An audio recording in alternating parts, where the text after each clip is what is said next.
दोस्तों, मैं हूं नीलेश और आपका एग्जाम गुरुजी के डेली करंट अफेयर्स में स्वागत है। तारीख है 27, दिन है मंगलवार और यहाँ पर हम शुरुआत करेंगे मध्य प्रदेश राष्ट्रीय और अंतर्राष्ट्रीय जो हमारी प्रमुख खबरें हमारे एमपीपीएससी और व्यापम के एग्जाम्स के लिए महत्वपूर्ण हो जाती हैं। केवल हम उन्हीं पर फोकस करते हैं, बाकी खबरें इसमें सम्मिलित नहीं रहती हैं। और इसकी पीडीएफ आप एग्जाम गुरुजी का जो टेलीग्राम चैनल है वहां से डाउनलोड कर सकते हैं। सुबह के समय 7 बजे के आसपास वो पीडीएफ वहां पर अपडेट हो जाती है। और यदि आपका टारगेट एमपीपीएससी 2022 है और प्री और मेंस के नोट्स जो कि पूरी तरह से अपडेटेड है, ये आपको एग्जाम गुरुजी के प्लेटफॉर्म पे उपलब्ध है। आप इन्हें परचेज कर सकते हैं। इनके साथ चल रहा है एक बड़ा ऑफर जिसमें 2021 और 2022 के लिए जो डेली आंसर राइटिंग प्रैक्टिस है वो इसके साथ फ्री मिल रही है। ज्यादा जानकारी के लिए नीचे दिए गए नंबर पे आप कांटेक्ट कर सकते हैं या प्ले स्टोर से आप उन्हें परचेज कर सकते हैं। आगे की तरफ बढ़ेंगे हम करंट अफेयर्स में और शुरुआत करेंगे आज के सुबह के विचारों के साथ कि 1 मिनट की सफलता वर्षों की असफलता की कीमत चुका देती है। वो मिनट होता है जब आपका परिणाम आता है और आप जब उस परिणाम को अपने अनुकूल पाते हैं और आपका उस लिस्ट में नाम होता है जिसके लिए आप इतने दिनों से असफलता की बातें सुन रहे थे, उसका सामना कर रहे थे, समाज को सुन रहे थे, बाकी चीजें देख रहे थे, अपने दोस्तों को सफल होते हुए देख रहे थे और आप वहीं थे। लेकिन जब उस लिस्ट में आपका नाम आता है तो वो सारी जो पूरी एक यात्रा होती है, जो एक लंबा संघर्ष होता है, वह कब एक बोलते हैं ना आनंददायी यात्रा में बदल जाता है। उस समय आपको वो जो एक सेकंड होता है वो जीवन भर कभी नहीं भूलता। उसको जो अनुभव करता है वो कभी भी नहीं भूलता। तो उस 1 मिनट के लिए, उस सफलता की लिस्ट के लिए, ये जो एक असफलता का समय चल रहा है, जो वर्षों की एक यात्रा चल रही है, इसे दूर करने के लिए लगातार अपनी इस असफलता से सीखिए और अपनी यात्रा को और आगे बढ़ाइए और लगातार लगे रहिए। हमेशा कल्पनाओं में उस 1 मिनट का इंतजार करिए कि जब उस लिस्ट में उस जगह पे मेरा नाम होगा, मेरे पास फोन आएंगे बधाइयों के, तो वो समय कैसा होगा। वो आपको प्रेरित करेगी आगे बढ़ने के लिए। तो उन्हीं सफलताओं के साथ, इन्हीं चीजों के साथ आप अपने लगातार परिश्रम करते रहिए। एग्जाम गुरुजी आपके साथ हैं और आशा करते हैं कि आप सभी के फोन आएंगे कि हाँ, हमें भी लाभ हुआ और हम सफल हुए। हमें भी उस समय का इंतजार है। पढ़ते हम आगे के पीछे के जो हमने कल पढ़ा था उसके करंट अफेयर्स के साथ। फिर भी एक सूचना मैं आप सभी को दे दूं, जिन्होंने भी पटवारी के कोर्स परचेज किए हुए हैं, जो कि हमारा काफी पहले लॉन्च हो गया था, उसके नोट्स नहीं थे और हमने लगातार आप सभी को बताया था कि सिलेबस में कुछ बदलाव होने वाले। जिन्होंने राखी के टाइम अगस्त में भी कोर्स परचेज कर लिया था, उन्हें भी हमने कहा था कि सिलेबस में बदलाव होंगे। आप सभी लोग थोड़ा सा धैर्य रखें, क्योंकि एक बार यदि ये प्रिंटेड नोट्स हम भेज देते हैं तो संस्थान आपसे इतने पैसे नहीं लेता कि वही नोट्स हम दोबारा एफर्ट कर पाए। तो थोड़ी सी हमारे साथ भी समस्या हो जाती, इसलिए हमने पीडीएफ तो अपडेट कर दी थी, लेकिन जो प्रिंटेड मटेरियल है वो उन्हें नहीं दिया था, जिसका हमने आपके साथ कमिटमेंट किया था कि कोर्स के साथ नोट्स प्लस टेस्ट सीरीज सब कुछ आपको मिलेगा। आपको कुछ भी अतिरिक्त परचेज करने की आवश्यकता नहीं है। नया सिलेबस आया है तो थोड़ा सा समय लग गया उसको अपडेट करने में। तो आप सभी जिन्होंने भी एमपीएसआई के कुछ विद्यार्थी जिन्होंने परचेज किया हुआ इसका व्यापम का कोर्स परचेज किया है पटवारी का, आप सभी लोग जो हमारे नंबर हैं एग्जाम गुरुजी के, आप सभी को मिल जाएंगे, इस स्लाइड में भी रहते हैं। वहां पर आप लोग अपना कंप्लीट एड्रेस क्या करेंगे, व्हाट्सएप कर देंगे। साथ ही में जो फोन उठाती हैं उनको अपडेट कर देंगे। पटवारी कोर्स प्लस एड्रेस आप अपना लिख देंगे, जिस भी एड्रेस में आप सभी को नोट्स भेजने। काफी सारे छात्र हैं तो सभी को फोन कर पाना हमारे लिए थोड़ा सा संभव नहीं है, एक लंबी प्रक्रिया हो जाएगी फोन करना भी। फिर भी हमारी तरफ से आप सभी के पास फोन आएगा। हमारी कोशिश है कि जल्दी फोन पहुंच जाए, साथ ही में आप लोगों के लिए मैसेज भी आएंगे। फिर भी आप सभी को करंट अफेयर यदि आप देखते हैं तो मैं आपको सूचित कर रहा हूँ कि जिन्होंने भी पटवारी कोर्स परचेज किया है, पटवारी कोर्स के नोट्स उन्हें तभी डिस्पैच कर पाएंगे हम जब उनका हमारे पास एड्रेस होगा। तो आप सभी लोग अपने एड्रेस, एग्जाम गुरुजी के जो नंबर है 9009641144 है, एक लास्ट में 17 है, दोनों में से किसी भी नंबर पर अपना एड्रेस व्हाट्सअप कर दें। साथ में बता दें कि एड्रेस आपने किस लिए भेजा है। ठीक है। बाकी के आपके नोट्स अगले 2 से 3 दिनों के अंदर एग्जाम गुरुजी से डिस्पैच हो जाएंगे। उसकी ट्रैकिंग आईडी भी आपको उपलब्ध कराई जाएगी। संख्या ज्यादा है तो हमें इसमें यदि 2 से 3 दिन हमको डिस्पैच करने में लगेगा, हमें एक अनुभव मिलेगा कि कितने बच्चों को हमें नोट डिस्पैच करने हैं। 3 से 4 दिन के अंदर यहाँ से सभी के नोट्स डिस्पैच हो जाएंगे और आप सभी के पास लगभग शुक्रवार या शनिवार तक आपकी ट्रैकिंग आईडी आपको व्हाट्सएप कर दी जाएगी। तो संख्या ज्यादा होने के कारण थोड़ा सा समय लगेगा, आप धैर्य बनाए रखें। नोट्स में हमने अच्छा काम किया है, उसके लिए निश्चिंत रहे, क्योंकि हमने जिस प्रकार से पीएससी प्री और मुख्य परीक्षा के नोट्स पे काम किया था, उसी प्रकार से इसमें भी हमने अपनी तरफ से अच्छा करने का प्रयास किया है। बाकी के जो छात्र हैं, जो नोट्स बुक करना चाहते हैं या जिन्हें ऐसा लगता है कि हमें नोट्स की आवश्यकता है, तो वो इन दिए गए नंबरों पर संपर्क कर सकते हैं और आप अपनी जो भी डिटेल्स है वहां पे शेयर कर सकते हैं, तो मैडम आपसे वो संपर्क कर लेंगी। तो पिछले दिनों हमने पढ़ा था किस फिल्म का नातू नातू जो ऑस्कर गीत है वो ऑस्कर अवार्ड के लिए शॉर्टलिस्ट हुआ है, ये भारत का पहला गाना है। तो ये मूवी है ट्रिपल आर। डिटेल्स वहां पे हमने आपको बताई थी। भारतीय पहलवान है अंतिम पंघाल, महिला रेसलर हैं। इन्हें 2022 की rising star of the year award के लिए नामांकित किया गया है। 25 दिसंबर को सुशासन दिवस मनाया जाता है। सुतनी राबुका है जो फिजी के नए प्रधानमंत्री होंगे। राष्ट्रीय उपभोक्ता दिवस सुशासन दिवस से ठीक एक दिन पहले 24 दिसंबर को मनाया जाता है। ग्वालियर का गौरव दिवस कब मनाएगा? स्वाभाविक है, अटल बिहारी वाजपेयी जी की जन्म स्थली है, तो 25 दिसंबर को ग्वालियर का गौरव दिवस मनाया जाएगा। और उसी समय पे अटल कवि सम्मान से अलंकृत किया गया श्री हरिओम पवार को, जो वीर रस के कवि हैं, हमने इनको सुना हुआ है। मध्य प्रदेश का ट्रांसपोर्ट लोड डिस्पैच सेंटर को राष्ट्रीय उत्कृष्टता पुरस्कार मिला है और ये सेंटर जबलपुर में है। मध्य प्रदेश जो हमारे यहाँ भोपाल शहर है, वहां पर जीनोम सीक्वेंसिंग की सुविधा उपलब्ध है। इंदौर में उपलब्ध है और ग्वालियर में उपलब्ध है। जबलपुर में ये सुविधा उपलब्ध नहीं है। मध्य प्रदेश पुलिस को लगातार इस वर्ष 3 पुरस्कार प्राप्त हो चुके हैं और अभी हाल ही में cyber car of the year पुरस्कार में द्वितीय स्थान मिला है। करंट अफेयर की शुरुआत आज के पहले प्रश्न के साथ, जहां पर हम राष्ट्रीय और अंतर्राष्ट्रीय खबरें देखेंगे। निम्न में से कौन तीसरी बार नेपाल के प्रधानमंत्री नियुक्त किए गए हैं? क्योंकि ये हमारा सबसे नजदीकी पड़ोसी है और इनका हमारे साथ कई प्रकार के संबंध, धार्मिक संबंध भी है, राजनीतिक तो है ही, और हमारा एक अलग है।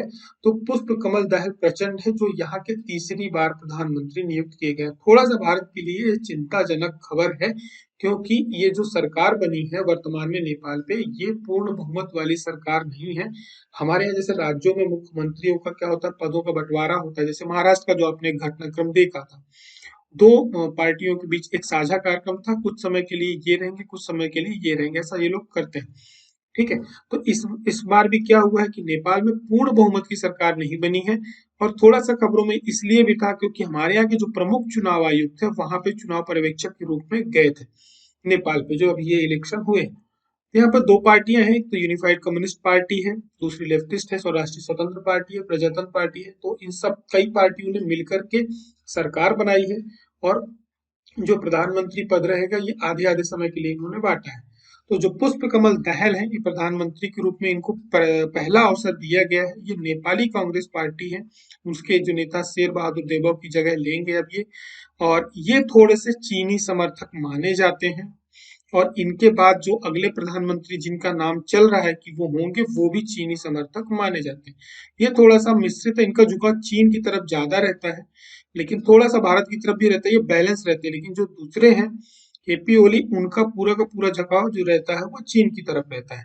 तो ये भारत के लिए थोड़ी सी तनाव वाली खबर है। बाकी का देखते हैं सरकार कब तक चलती है, क्योंकि ये बहुत सारे जो महागठबंधन आप ये कह सकते हो, महागठबंधन वाली सरकार है। बात करी जाए नेपाल की संसद की, तो यहाँ की संसद को संघीय संसद कहा जाता है। ये द्विसदनी है, जिस प्रकार से हमारे यहाँ लोकसभा राज्यसभा होती है। और वहां का जो उच्च सदन होता है उसको नेशनल असेंबली या राष्ट्रीय सभा कहा जाता है। जो हमारे यहाँ की राज्यसभा होती है उच्च सदन होता है। ठीक है, और बड़ी संसद नहीं है, छोटा सा देश है, तो 59 सदस्य हैं इसके। और एक स्थायी निकाय है जिसको राष्ट्रीय सभा के सदस्य का कार्यकाल यहाँ पे 6 वर्ष का होता है, ठीक हमारे तरह होता है। निचले सदन को यहाँ पे प्रतिनिधि सभा कहा जाता है, जो हमारे यहाँ लोकसभा कहा जाता है। तो आप इसके नाम से समझ सकते हैं, प्रतिनिधि जैसे हमारे जनता का प्रतिनिधि होता है जो कि चुना जाता है जनता के द्वारा। तो यहाँ पर क्या होता है, सदस्यों की जो संख्या होती है वो ज्यादा होती है, 275 सदस्य होते हैं और इनका कार्यकाल 5 साल का होता है। कुछ हमारे यहाँ की जो संसद है उससे मिलता जुलता हुआ यहाँ का आपको दिखेगा। नेपाल की मुद्रा क्या है? नेपाली रुपया है, राजधानी काठमांडू है और वर्तमान में जो यहाँ की अध्यक्ष है वो विद्या देवी भंडारी यानी राष्ट्राध्यक्ष राष्ट्रपति है।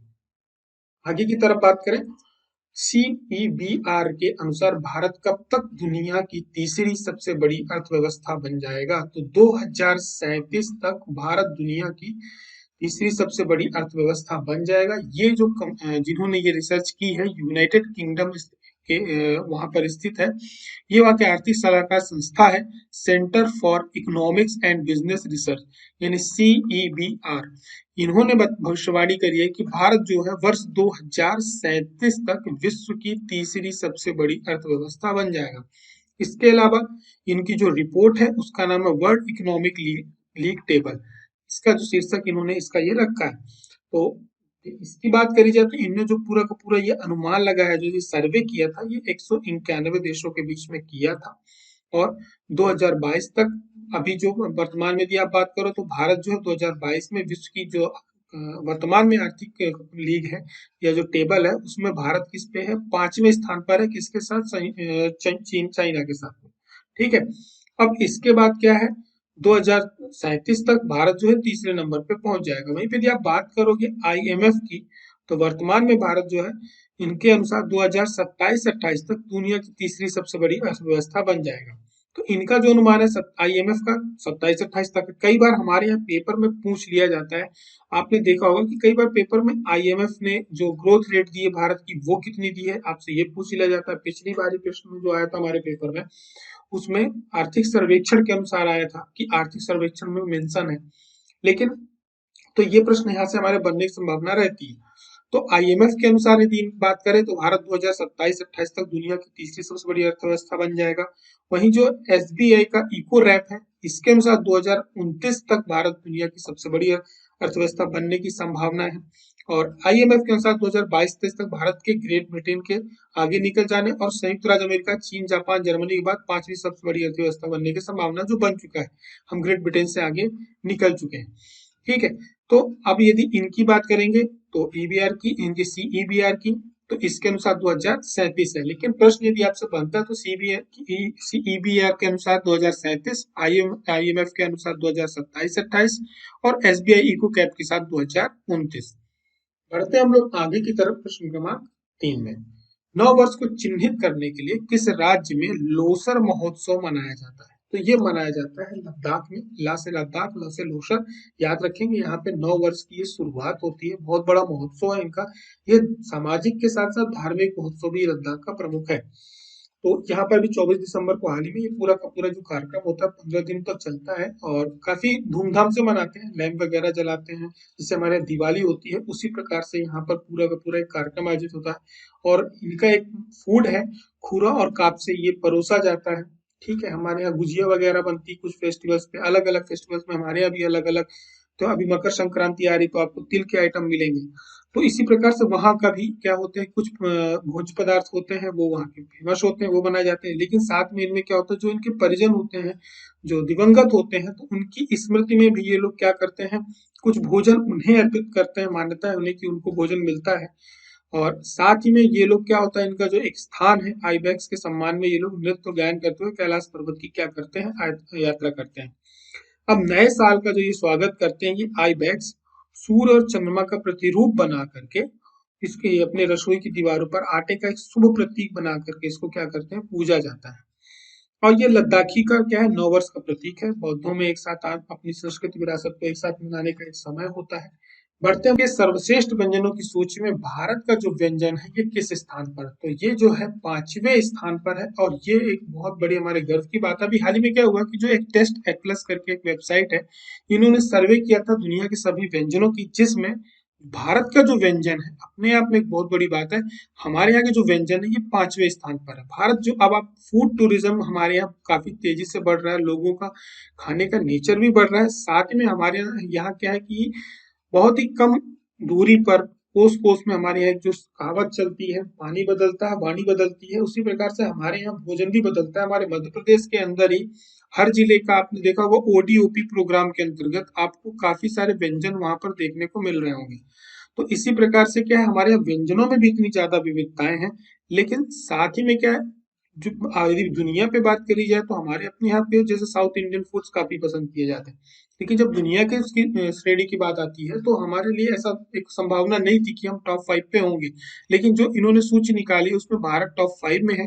और मजेदार बात यह है कि भारत इसमें चीन से भी आगे है, जो कि हमारे यहाँ चाइनीज फूड सबसे ज्यादा पसंद किए जाते हैं। दुनिया में यदि टॉप 10 की बात करेंगे तो इटालियन फूड सबसे आगे है, फिर यूनान का है, फिर स्पेन का है, फिर जापान का है, फिर इसके बाद भारत का है और हमसे पीछे बाकी के सभी देश हैं। तो इसमें कुल 460 आइटम है भारत के जो सम्मिलित किए गए थे। साथ में भारत को जिसमें अंक प्राप्त हुए हैं 4.54 प्राप्त हुए हैं और हमारे यहाँ जो गरम मसाला, मलाई, घी, मक्खन, लहसुन इनका सबका प्रयोग किया जाता है। इसकी वजह से हमारी जो रैंकिंग काफी अच्छी आई है। लेकिन इसमें क्या हुआ है, जो सूची में प्रमुख शामिल किए गए 460 आइटम, इनमें कुछ फेमस जगहों के फेमस आइटम है उनको भी सम्मिलित किया गया है। ये अलग अलग जगह के अलग अलग रेस्टोरेंट पे इन पे सर्वे किया गया था। चीनी व्यंजन जो उसकी सबसे ज्यादा दुनिया में लोकप्रिय है वो 11वें स्थान पे भारत से 6 अंक पीछे है। और पारंपरिक भोजनों की बात करी जाए, जो वहाँ का पारंपरिक भोजन है, तो उसमें जापान का कारे है, फिर ब्राजील है, फिर पुर्तगाल का भोजन है, फिर चीन का भी है, फिर चीन की गोटी भी है।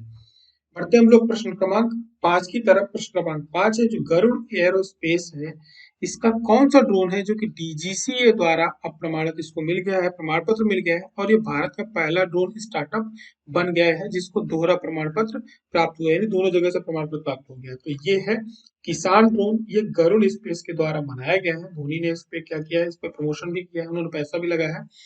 तो ड्रोन जो है मुख्यतः जो है किसानों के लिए ड्रोन बनाता है और कई बार करंट अफेयर्स में आपने इसको पढ़ा होगा। तो अभी हाल ही में क्या हुआ है कि ये स्वदेशी ड्रोन इन्होंने डिजाइन किया है। तो किसान ड्रोन के लिए अब डीजीसीए के द्वारा टाइप सर्टिफिकेशन मिल गया है, वहीं रिमोट पायलट ट्रेनिंग ऑर्गेनाइजेशन यानी आरपीटीओ के द्वारा भी इसको परमिशन मिल गई है। तो इस प्रकार से भारत जो है पहला ड्रोन हमारे यहाँ का बन गया है जो दोनों जगहों से अनुमोदन प्राप्त कर लिया है। तो अब क्या होता है कि डीजीसीए टाइप प्रमाणन जो होता है, ड्रोन की गुणवत्ता जांच वगैरह करने के आधार पर दिया जाता है। इसकी काफी कठोर तरीके से जांच की जाती है और क्योंकि ये हवा में उड़ता है तो इसके लिए भी अलग अलग सर्टिफिकेशन होते हैं। साथ ही में इनका जो मेन फोकस है वो किसानों की खेती से जुड़ा हुआ है, उनको ध्यान में रख करके ये लोग बना रहे हैं। और डीजीसीए के सर्टिफिकेट जो इनकी क्वालिटी चेक करने के बाद दिया गया है। और ये क्योंकि ये मानव रहित विमान होते हैं तो इसकी प्रॉपर जांच की जाती है जिससे किसी प्रकार का नुकसान ना हो। और इसको फिर रिमोट पायलट ट्रेनिंग ऑर्गेनाइजेशन जो डीजीसीएस है उसके मान्यता प्राप्त संगठन है, तो 2021 के अभी ये नियम अभी अपडेट हुए हैं। क्योंकि इसके पहले हमारे यहाँ क्या था, ड्रोन के लिए कोई पॉलिसी नहीं थी, तो ये अभी बनाई गई, उसके अनुसार भी इनको क्या हुआ, रिमोट पायलट का प्रमाण पत्र दिया गया है। अब बात करें यदि भारत ने ड्रोन नियमों के तहत अगस्त 2021 में टाइप सर्टिफिकेशन की शुरुआत करी थी। और किसान ड्रोन की यदि बात करें तो ये मेड इन इंडिया किसान ड्रोन जो है विशेष रूप से किसके लिए बनाया जा रहा है, किसानों के लिए बनाया जा रहा है। तो किसान ड्रोन किसका है, गरुड़ का है। इसका मेन फोकस क्या है कि जो हमारे यहाँ कीटनाशक वगैरह छिड़काव होता है, फसलों की जो निगरानी की जाती है, उसमें कीड़े वगैरह तो नहीं लगे हैं, साथ ही में भूमि से संबंधित जो आंकड़े इकट्ठा किए जाते हैं, इन सारी चीजों में इसका इस्तेमाल किया जाता है। गरुड़ स्पेस में हाल ही में 250 मिलियन का इसमें मूल्यांकन हुआ था, 30 मिलियन सीरीज की एक शुरुआत की गई थी। और जो हमारे देश के पूर्व कप्तान रहे क्रिकेट टीम के महेंद्र सिंह धोनी, उन्होंने इस पे निवेश किया है, साथ में वो इसके ब्रांड एम्बेसडर भी है। तो पेपर में आपसे पूछा जा सकता है कि धोनी किसके ब्रांड एम्बेसडर है, तो किसान ड्रोन के बारे में आ सकता है या तो गरुड़ एरोस्पेस का नाम आ सकता है। और इसी के उपलक्ष्य में इन्होंने धोनी के नाम से एक द्रोणी नाम का एक ड्रोन भी लॉन्च किया है। अब इनके अलग अलग पायलट प्रोजेक्ट चल रहे हैं, साथ में लोग पायलटों को ट्रेनिंग भी दे रहे हैं, ये क्योंकि जब ये इतने बड़े स्तर पर ड्रोन बनाएंगे तो उसको ऑपरेट करने के लिए भी ट्रेनिंग देनी होगी इनको। और जिसकी वजह से क्या होगा, नए नए रोजगार का क्या होगा, सृजन होगा। डीजीसीए की बात करें तो ये हमारे एक उड्डयन गतिमार्ग संस्था है, उड्डयन संबंधित पूरा कंट्रोल इसी के पास होता है। उड्डयन मंत्री ज्योतिरादित्य सिंधिया है। और यदि आप पीबी की तैयारी कर रहे हैं, ग्रुप 2 के S4 की जो अब एग्जाम होने वाले हैं, तो इंग्लिश और इसके जो मैनेजमेंट का कोर्स है इस पे बड़े ऑफर चल रहे हैं, आप इनको परचेज कर सकते हैं जल्दी। पटवारी के कोर्स में भी आपको बड़े ऑफर के साथ लॉन्चिंग होगी अगले 2 से 3 दिन के अंदर। शुरुआत करते हैं हम लोग मध्य प्रदेश के करंट अफेयर्स की। तो खेलो इंडिया गेम्स में पदक जीतने वाले खिलाड़ियों को प्रशिक्षण के लिए प्रति वर्ष कितनी राशि दी जाएगी, तो ये राशि दी जाएगी 5 लाख। अवसर था मध्य प्रदेश में खेलो इंडियन गेम्स होने वाले हैं जनवरी के आखिरी दिन से 30 जनवरी से 11 फरवरी तक ये गेम्स चलेंगे। और मध्य प्रदेश का जनवरी और जो फरवरी का महीना है काफी व्यस्त रहने वाला है, करंट अफेयर्स के भी आपके लिए काफी व्यस्त रहने वाला है। और एग्जाम्स जो आने वाले वहां से प्रश्नों के बनने की संभावना भी ज्यादा रहेगी। तो अभी क्या हुआ था कि जो हमारे देश के युवा खेल मंत्री हैं अनुराग ठाकुर और मुख्यमंत्री ने खेलो इंडिया गेम्स जो मध्य प्रदेश में होने वाले हैं 5वां वर्जन, उसका लोगो जारी किया है। लोगो में आपको यहाँ पे चीता दिख रहा होगा, ये महाकाल परिसर दिख रहा है, सांची दिख रहा है, ओरछा दिख रहा है, ये सारे हमारे यहाँ की जो पर्यटक जगह है उनको सभी को सम्मिलित किया गया। और एक आपसे टैग लाइन पूछी जा सकती है, तो आप ये याद रखेंगे, हिंदुस्तान का दिल धड़का दो, ये इसकी टैग लाइन है। इसको याद रखना, आपसे परीक्षाओं में इसके बारे में पूछा जा सकता है। जो यहाँ पे मैं मेंशन करना थोड़ा सा भूल गया हूँ, हिंदुस्तान का दिल धड़का दो, ये अब आपको कई जगह पम्पलेट्स में मिलने वाली है, तो इसका ये याद रखेंगे। लोगों में किसका किसका है, तो चीता प्रमुख रूप से सम्मिलित किया गया है। तो अभी यहाँ पे क्या हुआ, मुख्यमंत्री ने कुछ घोषणाएं करी हैं कि जो ओलंपिक में पदक लाएंगे उनको डीएसपी बनाया जाएगा, डिप्टी कलेक्टर बनाया जाएगा, और ये बनाया भी गया है। जो हॉकी के खिलाड़ी हैं उनको ये पद दिया गया है। और साथ में जो खेल में बेहतर प्रदर्शन करेंगे ऐसे 10 खिलाड़ियों को सब इंस्पेक्टर बनाया जाएगा, साथ में 50 खिलाड़ियों को आरक्षक पद पर नियुक्ति दी जाएगी। और जो खेलो इंडिया में पदक लेंगे, जो अभी खेलो इंडिया गेम्स होने वाले हैं, इसमें जो पदक जीत करके आएंगे उनको प्रतिवर्ष 5 लाख रुपए दिए जाएंगे। और खेलो इंडिया का ये 5.0 वर्जन है। 30 जनवरी से 11 फरवरी 2023 तक होंगे। मध्य प्रदेश के 8 शहरों में इसका आयोजन किया जाएगा। अलग अलग शहर में अलग अलग खेल आयोजित किए जाएंगे। हाल ही में मध्य प्रदेश को देश में शीर्ष विज्ञान प्रौद्योगिकी और नवाचार गंतव्य के रूप में स्थान दिलाने के लिए किस नीति का विमोचन किया गया है, तो ये जो नीति है विज्ञान प्रौद्योगिकी एवं नवाचार नीति 2022, इसका जो विमोचन किया गया है ये 26 तारीख की रात को ही किया गया है, कल ही किया गया है। और इसका विमोचन कहाँ किया गया, आरसीबी जो नरोना है जहाँ पर ट्रेनिंग होती है वहां पर इसका विमोचन किया गया है। नीति आयोग के जो उपाध्यक्ष है सचिन चतुर्वेदी, उन्होंने इसका किया है। इसमें कुछ उद्देश्य है सरकार की, मानव संसाधन निवेश, टेक्नोलॉजी को आगे बढ़ाना है। और क्योंकि जैसे जैसे अब क्या हो रहा है कि बहुत सारी चीजें अब टेक्नोलॉजी के माध्यम से हो रही हैं, तो नीतियों को भी अपडेट करना बीच बीच में आवश्यक हो जाता है, क्योंकि सरकार के वो लक्ष्य होते हैं। तो सरकार का इसमें जो लक्ष्य है, एक 2030 तक इंडिया इनोवेशन इंडेक्स में जो अपनी रैंक है, मौजूदा रैंक 13वें रैंक से उसको मध्य प्रदेश को टॉप 5 में लेके जाना है, शीर्ष 5 राज्यों में लेकर के जाना है। टेक्नोलॉजी के बीच में हम लोग पीछे हैं, हमारे यहाँ ज्यादा इनोवेशन नहीं हो रहे हैं, क्योंकि उसके लिए सुविधाएं नहीं दी जा रही हैं। साथ ही में क्या है, नवाचार को बढ़ावा देने के लिए कुछ ग्राम गोद लिए जाएंगे, और वो कौन से संस्थान लेंगे, सरकार उनको सहयोग करेगी। हमारे यहाँ के जो टॉप इंस्टीट्यूशन हैं वो एक एक गांव गोद लेंगे और लोगों को विज्ञान और प्रौद्योगिकी की तरफ क्या करेंगे, प्रेरित करेंगे। बताएंगे कि हम, क्योंकि जब उनके बीच में जाएंगे बताएंगे, अपडेट करेंगे कि क्या क्या लाभ होते हैं उसके, तो वो प्रेरित होंगे। हमारे यहाँ भी नए नए वैज्ञानिक बाहर आएंगे। ठीक है, यही सब इसके मुख्य लक्ष्य हैं। तो आपसे कभी पूछ लिया जाए कि प्रदेश में कौन सी विज्ञान एवं प्रौद्योगिकी नवाचार नीति चल रही है, तो याद रखना 2022 चल रही है। बढ़ते हम लोग प्रश्न क्रमांक 8 की तरफ। प्रदेश में सेंटर फॉर क्रिएटिव लर्निंग की स्थापना के लिए किस संस्थान के साथ विज्ञान एवं प्रौद्योगिकी परिषद के बीच एमओयू साइन किया गया है, तो ये साइन किया गया है आईआईटी गांधीनगर के साथ।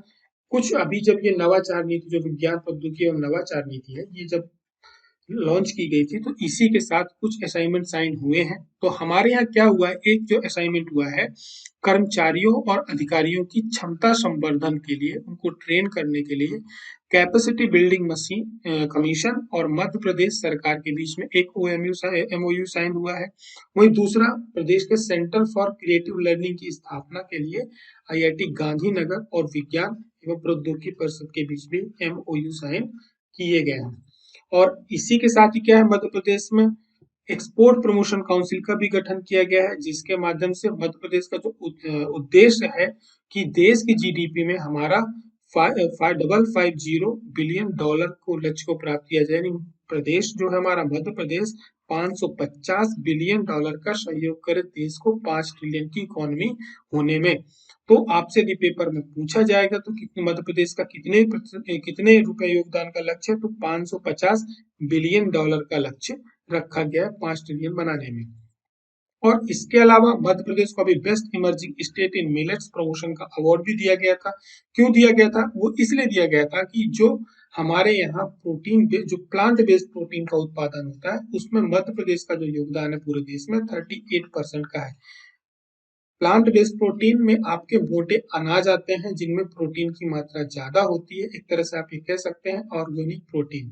ठीक है, वर्तमान में मध्य प्रदेश राजनीति आयोग के उपाध्यक्ष कौन है, तो प्रोफेसर सचिन चतुर्वेदी हैं। पढ़ते हम लोग प्रश्न क्रमांक 9 की तरफ। प्रदेश में होने वाले खेलो इंडिया यूथ गेम्स 5.0 का एक खेल साइकिलिंग कहाँ खेला जाएगा। आपने 8 जगह रख ली हैं, तो एक ये 9 जगह पर होगा खेल, ये आपको ध्यान रखना है, कंफ्यूजन नहीं रखना। तो 13 दिन तक चलेंगे। ये प्रदेश के 8 शहरों में यानी एमपी के 8 शहरों में होंगे। लेकिन जो खेलो इंडिया गेम्स होंगे ये टोटल 9 शहरों में आयोजित किए जाएंगे। कंफ्यूजन नहीं रखना है, ये इंडिया की बात हो रही है।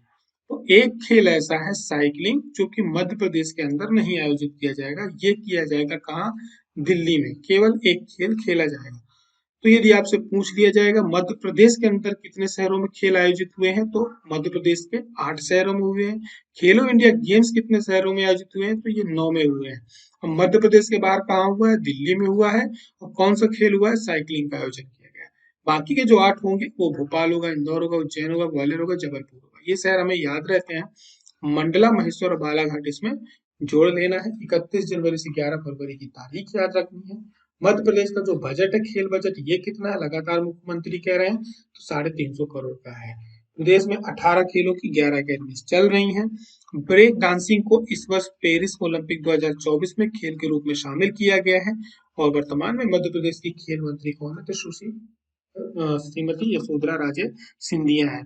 आज का आखिरी प्रश्न, सुश्री परिधि जोशी को किस खेल में विक्रम पुरस्कार से सम्मानित किया गया है? तो ये किया गया है घुड़सवारी से। इसको आपको दोबारा पढ़ा रहे हैं। पहले जब ये घोषणा हुई थी तो पढ़ा दी आपको, इसको मैंने आपको पूरा एक टेबल दी थी, पीडीएफ दी थी उसकी। और ये विक्रम पुरस्कार, एकलव्य पुरस्कार, विश्वामित्र पुरस्कार आपको याद रखने हैं। विशेषकर उन खिलाड़ियों के विक्रम पुरस्कार जरूर याद रखने हैं जिन्होंने नेशनल और इंटरनेशनल स्तर पर पदक जीता है, मध्य प्रदेश का नाम रोशन किया है, उनका जरूर याद रखना है। लेकिन कुछ विशेष खिलाड़ी हैं जो दिव्यांग हैं, उनके भी आपको नाम याद रखने हैं कि ये किस खेल से संबंधित है। पेपर ज्यादातर आपको किस खेल से संबंधित है पूछे जा रहे हैं, तो किस खेल से संबंधित है और कोई बड़ा पदक जीता उन्होंने कहीं पर, तो उनका नाम याद रखना है। हमने आपसे कल एक प्रश्न पूछा था कि एक जिला एक उत्पाद में जंबो सीताफल किस जिले की पहचान है? बिल्कुल सही उत्तर दिया आपने। ये सिवनी जिले की पहचान है। 600 से 700 ग्राम का, ये लगभग आधा किलो के आसपास का सीताफल होता है। और काफी बड़ी मात्रा में इसका प्रोडक्शन किया जा रहा है। पूरे मध्य प्रदेश में ये सीताफल आजकल आपको दिख रहे होंगे। एक तो अमरूद बहुत बड़े बड़े से, दूसरे 1-1 किलो के ही है, और दूसरा ये आधा आधा किलो के लगभग सीताफल है। इसी वजह से इसको जम्बो सीताफल कहा जाता है। सिवनी जो है अपना, इसको मध्य प्रदेश का लखनऊ भी कहा जाता है। और यहाँ की मावा बाटी लखनऊ की वह काफी फेमस है। और सियोना वृक्ष के कारण इसका सिवनी नामकरण किया गया था। आप सभी ने, रिमी पटेल हैं और नजीम खान है, जया खोले हैं, शमशेर पटेल है, नीलिमा है, आप सभी ने काफी सारी डिटेल्स यहाँ पर शेयर करी है। और सिवनी जिले के मठ गोगरा का मेला लगता है, मैराथन का मेला यहाँ पर लगता है। लखनऊ में राजीव गांधी सभाई वन की प्रशिक्षण केंद्र भी है। ये इसे मध्य प्रदेश का लखनऊ की कहा जाता है। काली मुछ चावल जो खाने में बहुत अच्छा होता है, बासमती से भी कई बार अच्छा लगता है, आपको दिख जाएगा, छोटे साइज का होता है, पतला। तो ये यहाँ का ही है। मावा बाटी के लिए स्वाभाविक है, ये खाई नहीं है आपने तो एक बार जरूर खाइएगा। मावा बाटी खाने में बहुत अच्छी होती है।